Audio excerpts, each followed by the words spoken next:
हे जे उपचार संदर्भात, पण ना हे उपचार जे आहेत ना ते प्रत्येकाला सर्वसामान्य घरातल्यांना ते करणं सोयीचं पडत नाही, तर त्या संदर्भात काय सांगू?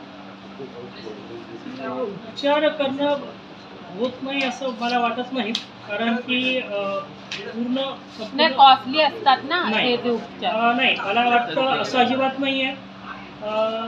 ॲक्युपंक्चर चिकित्सा पद्धतीमुळे जे उपचार केले जातात अतिशय कमी खर्चात ते केले जातात. आपल्याला दुसऱ्या चिकित्सा पद्धतीचे ज्या तपासण्या किंवा इतर गोष्टी आहेत त्याच्याही पेक्षा कमी पैशात हे सगळे उपचार केले जातात. अतिशय स्वल्प दरात केली जाणारी ही उपचार पद्धती आहे. त्याच्यामुळे घरोघरी ही चिकित्सा पद्धती पोहोचणं आवश्यक आहे.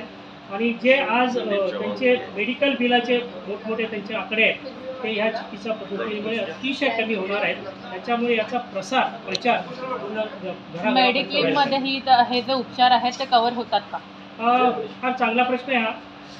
आतापर्यंत सध्या तरी अजून या मेडिकल क्लेममध्ये समावेश झालेला नाही आहे, पण काउन्सिल याच्या मागे निश्चितच आहेत आणि याचा जास्तीत जास्त प्रमाणात कसा काय समावेश केला जाईल याचा आम्ही प्रयत्नशील आहोत. तरीही जरी शासनाने मान्यता दिली नसली तर काही हॉस्पिटल्स या चिकित्सा पद्धतीवर जे उपचार केले जातात त्यांना ते रिबर्समेंट मिळते आहे.